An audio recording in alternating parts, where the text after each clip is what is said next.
In the cold, dark expanse of deep space, a tiny escape pod drifted silently. Inside, a young alien girl named Hiri trembled, her lavender skin pressed against the metal walls. She was alone, abandoned by the only family she had ever known. The Krelnar people were known for their strict genetic standards. Any individual who did not meet their perfect genetic requirements was cast out, considered worthless. Hiri was one such reject. Her slightly different skin tone and subtle genetic variations made her unacceptable in her society's eyes. Hours turned into days as the small pod floated through the endless darkness. Hiri's food and water supplies were running low. She had no navigation systems, no communication devices. She was simply waiting, hoping that someone might find her before her resources ran out. On the cargo ship Celestial Horizon, Captain Junho Rodriguez was reviewing star charts when his junior, navigator Park Min-soo, called out suddenly. "Captain, I'm detecting a small object on our long-range scanners." Junho walked over to the navigation screen. Most captains would ignore such a tiny signal, but something about this reading felt different. "Bring it up on the main display," he commanded. The screen flickered, showing a small, damaged escape pod floating among the stars. Its energy signature was weak, almost dying. Junho's experienced eyes noticed something else. There was a life form inside. "Prepare the retrieval team," he ordered. "We're going to investigate."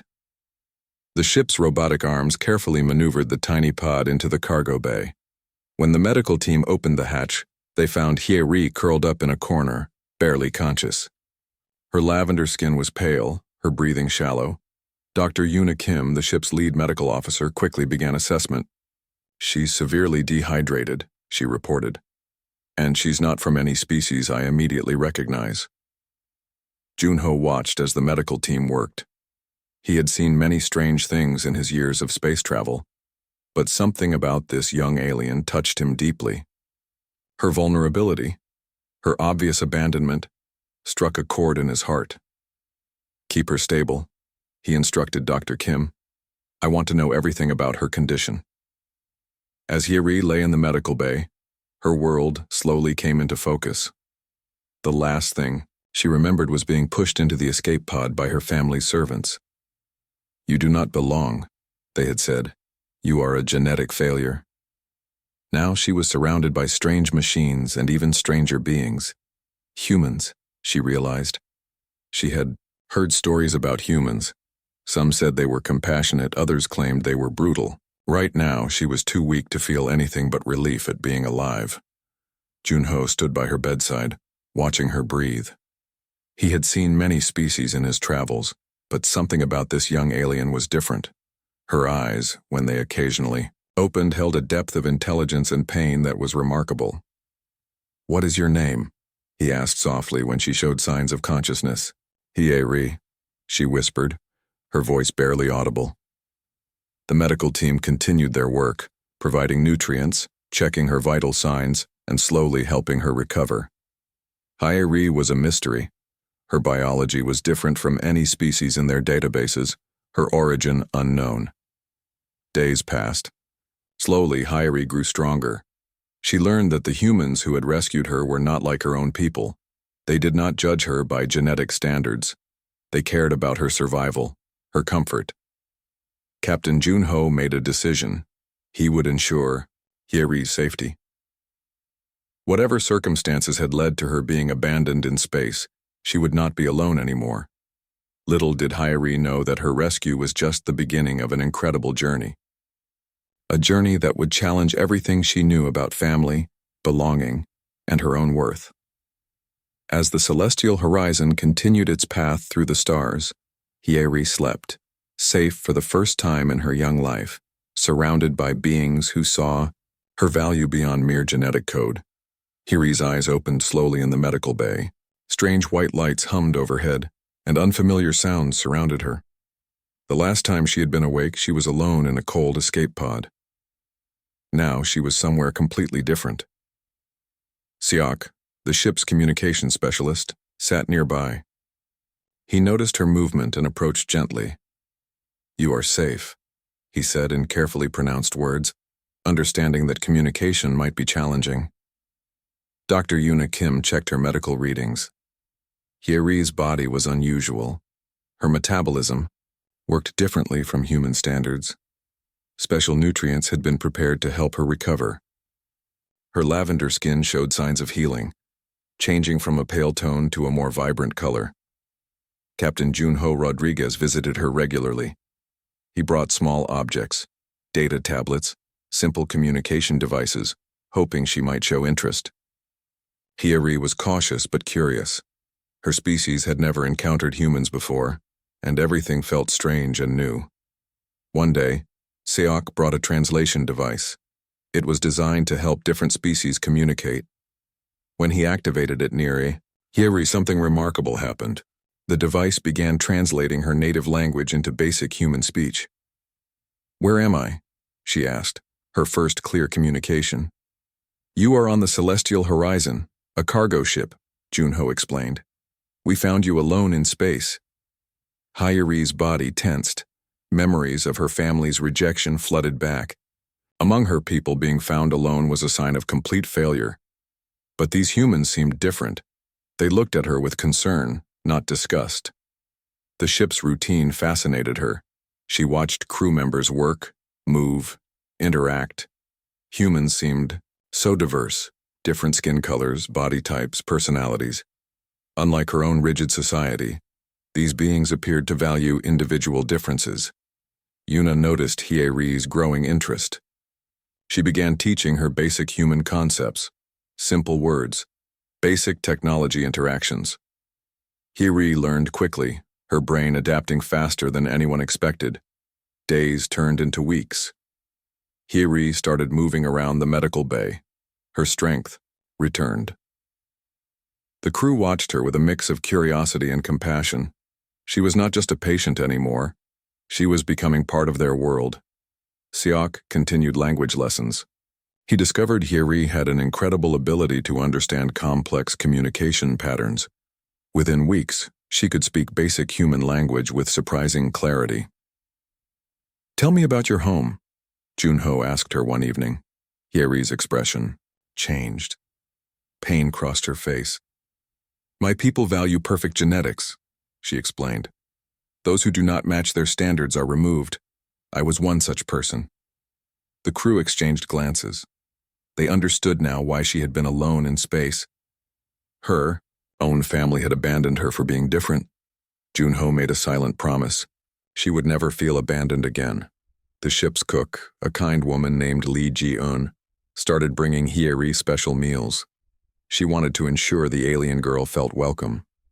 Small acts of kindness helped Hyeri understand that family could mean more than genetic perfection. Slowly, Hyeri began to trust. She learned about human emotions, human connections. She discovered that worth was not determined by genetic markers, but by kindness, intelligence, and potential. As weeks passed, the crew realized Hyeri was extraordinary. Her adaptive skills were remarkable. She could understand complex ship systems faster than most human crew members. Her brain processed information differently, seeing patterns humans might miss. One evening, during a routine system check, Hyeri surprised everyone. She identified a potential navigation error that could have sent the ship off course. Her keen observation saved them hours of potential drift. The crew celebrated. For the first time, Hyeri saw genuine happiness directed at her. Not criticism, not rejection, but appreciation for her unique abilities. Captain Junho watched her smile. It was a small moment but significant. A young alien, once discarded, was finding her place among strangers who were quickly becoming her new family. The celestial horizon continued its journey through space, carrying not just cargo, but a story of unexpected connection and hope. Months passed on the celestial horizon, and Hyeri transformed. No longer the scared alien girl from the escape pod, she became a curious and intelligent member of the crew. Her lavender skin had gained a healthy glow, and her eyes sparkled with newfound confidence.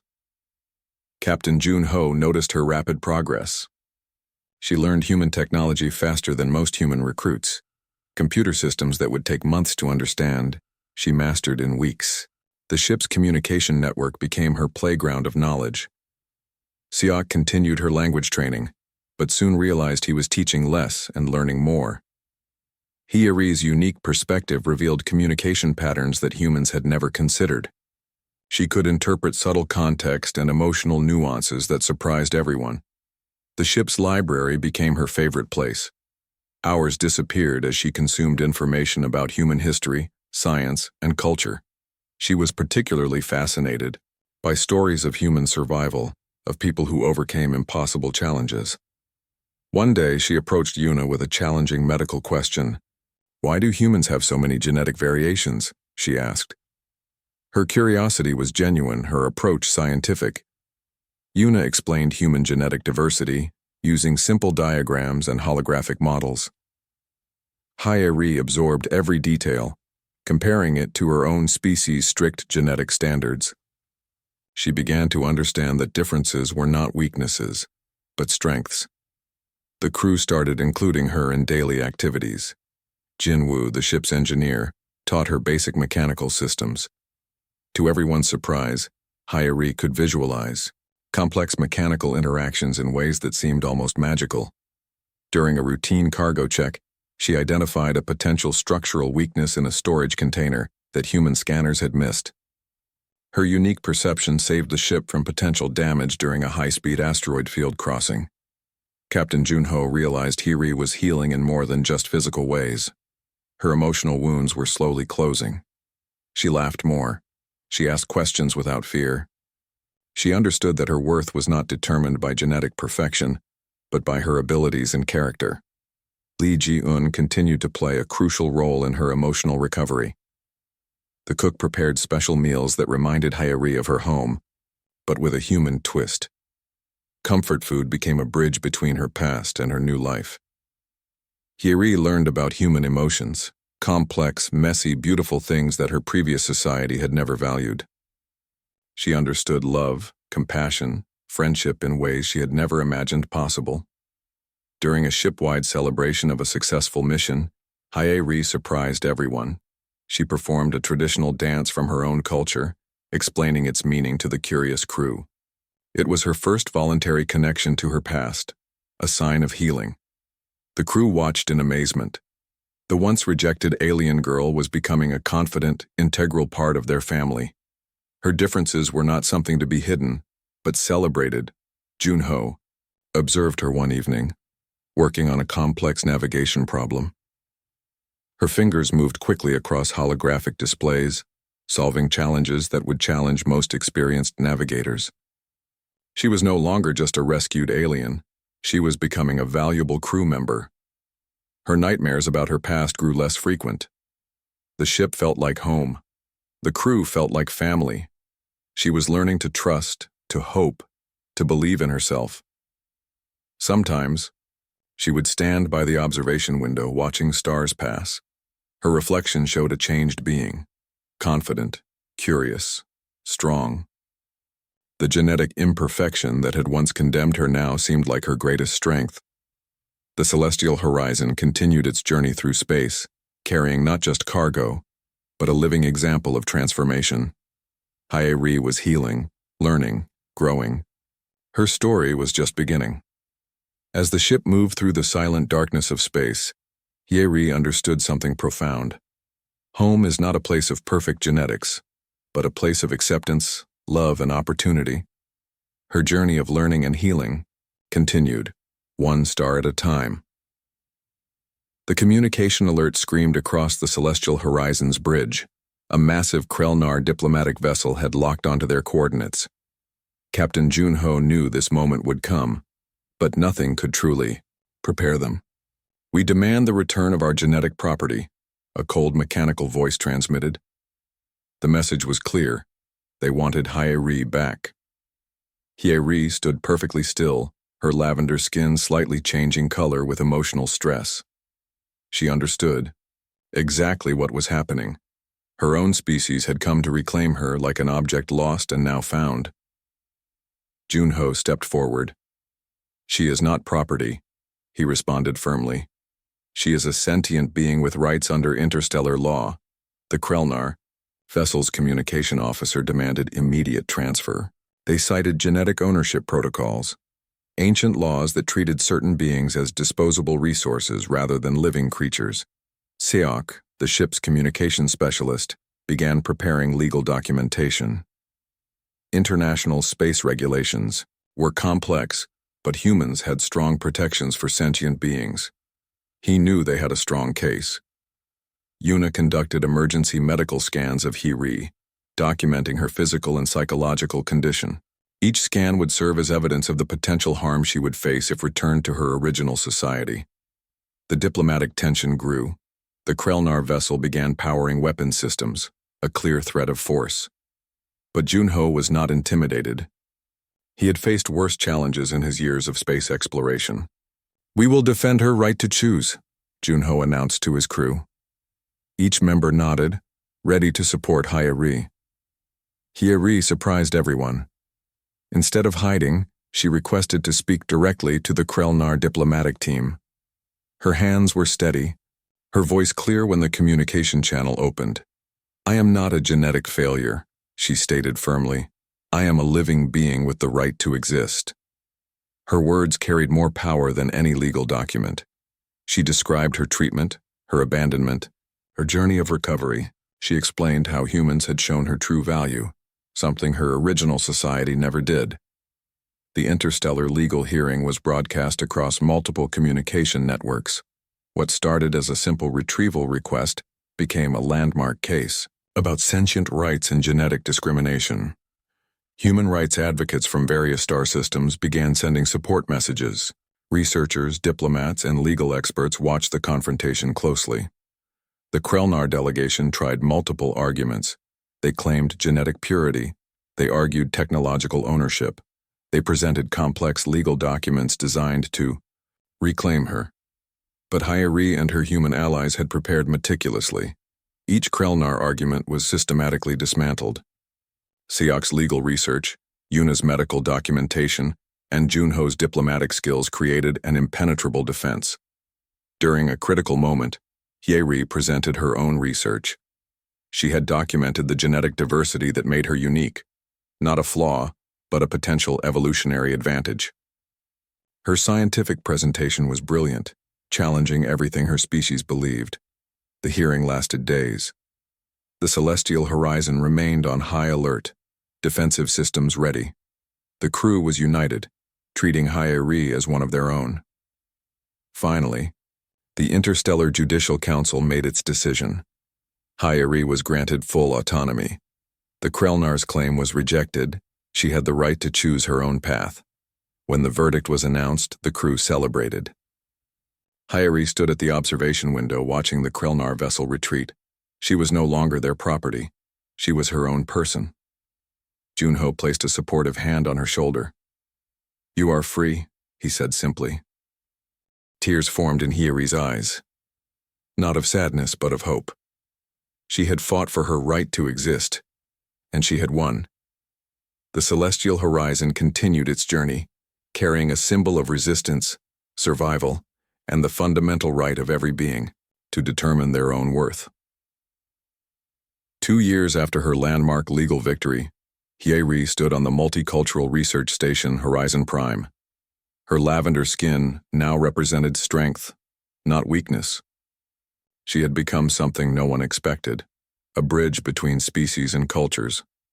The research station was her new home. Here, beings from hundreds of different worlds worked together, studied together, lived together. Her personal journey had become a beacon of hope for displaced and marginalized species. Her first major project focused on creating integration programs for refugees from rigid, discriminatory societies. Using her own experiences, she developed communication strategies that helped traumatized beings adapt to new environments. Captain Junho watched her during her first major presentation.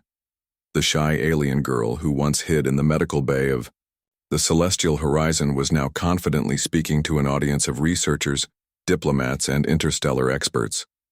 "Genetic diversity is not a weakness," she explained. "It is our greatest strength." Her research revealed remarkable insights. Species that embraced individual differences showed faster technological advancement and more complex social structures. What some considered imperfections were actually evolutionary advantages. The Krellnar, her original species, tried to discredit her work. But her scientific documentation was flawless. Each argument they presented, she dismantled with precise, logical reasoning. Siak and Yuna, who had been instrumental in her initial rescue, now worked as her research assistants. They helped her develop communication protocols that could bridge understanding between different species. Lee Ji-un, the ship's former cook, had become her personal mentor in understanding emotional intelligence. She taught Hyeri about human compassion, about finding strength in vulnerability. On her research station, Hyeri created a special program for young beings from restrictive societies. They could learn, grow, and understand their own potential without fear of rejection. Her first group of program participants came from 5 different planets. Each had a story of abandonment, of being considered different or imperfect. Hyeri understood their pain intimately. During a critical presentation, representatives from multiple star systems attended. Her work was changing how societies viewed genetic diversity. What was once considered a weakness was now being recognized as a potential strength. Junho remained her strongest supporter. He had become more than a rescuer. He was family. Sometimes he would share stories of his own challenges, showing her that resilience was a universal experience. The research station became a melting pot of cultures, ideas, and possibilities. Hyeri's personal story inspired others to see beyond traditional limitations. Her lavender skin, once a mark of rejection, now symbolized hope and transformation. Her scientific papers were published in multiple interstellar journals. Researchers from different worlds studied her work, challenging existing understanding of genetic potential. One evening, looking out at the stars, Hyeri reflected on her journey. From an abandoned escape pod to a respected researcher, her path had been unexpected but beautiful. The multicultural research station buzzed with energy. Young beings from different worlds studied, learned, and grew together. Hyeri had created more than a research program. She had created a new vision of possibility. Her original family, the Krellnar, continued to challenge her work. But with each challenge, she grew stronger. Her research became a weapon more powerful than any diplomatic argument. During a special ceremony, she was awarded the Interstellar Diversity Medal, the first of her species to receive such an honor. Her speech reminded everyone that worth was not determined by genetic perfection, but by individual potential. Junho watched her, remembering the scared alien girl he had rescued years ago. She had become so much more than anyone could have imagined. As the research station continued its mission of understanding and connection, Hyeri stood as a living example of transformation. Her journey from rejection to acceptance had become a story of hope for countless beings across the universe. The stars outside seemed to shine a little brighter, reflecting the incredible potential of a single remarkable individual.